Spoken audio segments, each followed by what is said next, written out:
اب آئیے یہ طاہر گیاوی ان کے بہت بڑے علامہ ہیں، نام سنا ہے؟ قرآن سمجھنا ہے تو دیوبند شمس میں سمجھنا ہوگا، مولانا اشرف علی صاحب تھانوی سے سمجھنا ہوگا، مولانا اشرف علی صاحب تھانوی سے سمجھنا ہوگا۔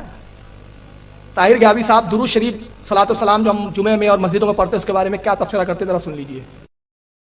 اس لیے رسول پاک صلی اللہ علیہ وسلم نے حدیث میں ارشاد فرمایا ہے جنبوا مساجدکم الصبیان والمجانین او کما قال علیہ الصلوۃ والسلام،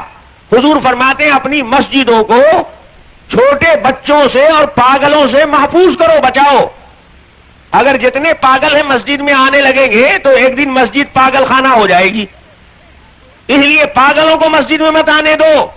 اور چھوٹے نادان بچوں کو مسجد میں مت لاؤ، اس لیے کہ چھوٹے بچے جب مسجد میں آنے لگیں گے تو مسجد عبادت کی جگہ نہیں رہے گی، کھیل تماشے کی جگہ ہو جائے گی، شور شرابے کی جگہ ہو جائے گی۔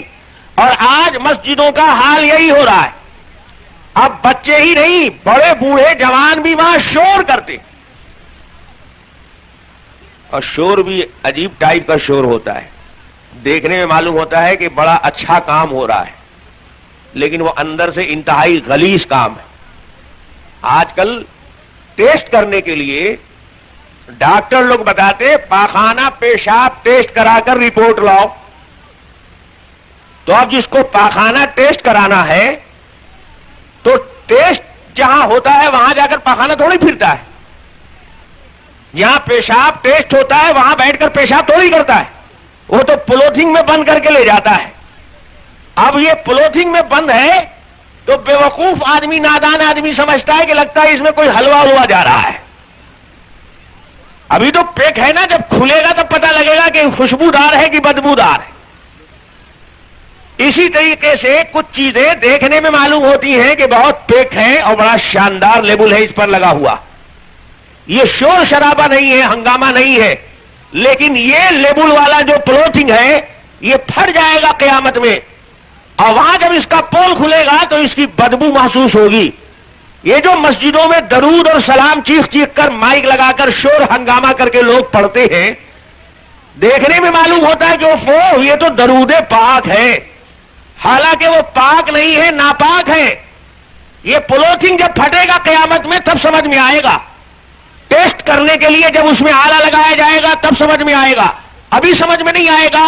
ابھی تو تم دیکھ رہے ہو کہ اتنا شاندار پولیتھین ہے اور اتنی صاف ستھری اس پر ریڈنگ ہے اور اتنا بہترین اس کی پیکنگ ہے اور کتنا اچھا اس پر لیبل لگا ہوا ہے، تو اندر میں بھی کوئی حلوائی ہے،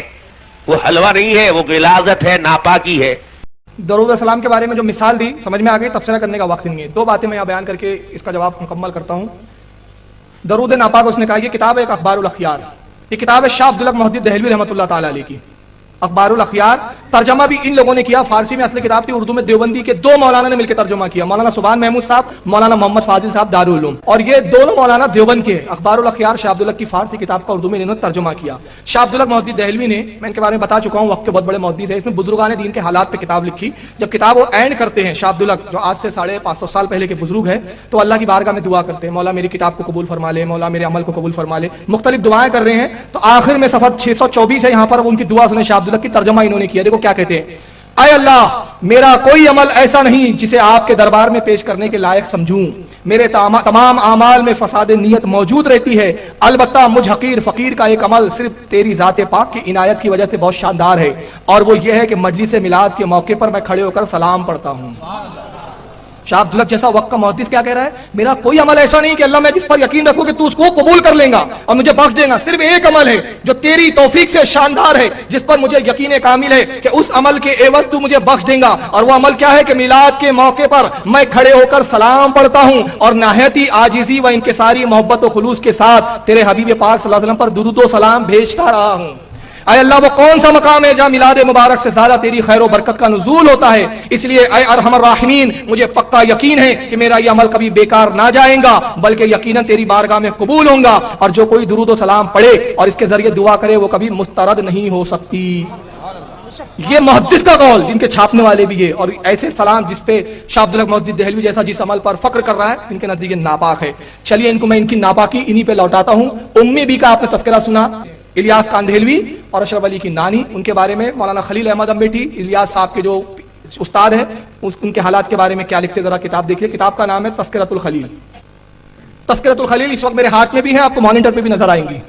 تذکرۃ الخلیل کا صفحہ 96. نانی کے بارے میں لکھتے ہیں کہ بی امی یعنی الیاس صاحب کی نانی بی امی کی عمر طویل ہوئی, انہوں نے نواسوں کی اولاد کو بھی دیکھا, آخر عمر میں بصارت اور چلنے پھرنے سے معذور ہو گئی تھی, اور مرض الموت میں 3 سال کامل صاحب فراش رہی, یعنی بستر پہ پڑی رہی, اٹھنا بیٹھنا نہیں ہوتا تھا, مگر نہ قلبی و لسانی ذکر اللہ میں فرق آیا, نہ صبر و رضا برقضا میں کمی لاحق ہوئی. جس مریض کو 3 سال مرض اسہال کہتے ہیں لوز موشن کو کنٹینیوس پہ کھانا ہوتا رہتا, رکتا ہی نہیں, کنٹینیو, یہی, اور اشرف علی تھانوی کو بھی آخری میں یہی ہوا تھا, اسی حالت میں مرے ہوئے نجاست والے بستر پر. تو کہتے ہیں کہ جس مریض کو 3 سال مرض اسہال میں اس طرح گزرے کہ کروٹ بدلنا بھی دشوار ہو, اس کے متعلق یہ خیال بے موقع نہ تھا کہ بستر کی بدبو دھوبی کے یہاں بھی نہ جائیں گی, مگر دیکھنے والوں نے دیکھا کہ غسل کے لیے چارپائی سے اتارنے پر پوترے نکالے گئے, پوترے جو بہت سارے کپڑے فولڈ کر کے رکھ دیے تاکہ بڑی بھی ہکتے رہے تو وہی جذب ہو کے اس میں گرتا رہے, بار بار دھلا نہیں سکتے. جب پوترے نکالے گئے جو نیچے رکھ دیے جاتے تھے تو ان میں بدبو کی جگہ خوشبو اور ایسی نرالی مہک پھوٹتی تھی کہ ایک دوسرے کو خوشبو تھی, ایک دوسرے کو سنگاتا, اور ہر مرد عورت تعجب کرتا تھا, چنانچہ بغیر دھلوائے ان کو تبرک بنا کر رکھ لیا گیا. تو جو درود و سلام کو ناپاک کہتے ہیں, اللہ تعالیٰ کی یہ مار ہے کہ ایسے گو گو بڑے تبرک ان کو دیے جاتے ہیں, رکھو اس کو سنبھال کر.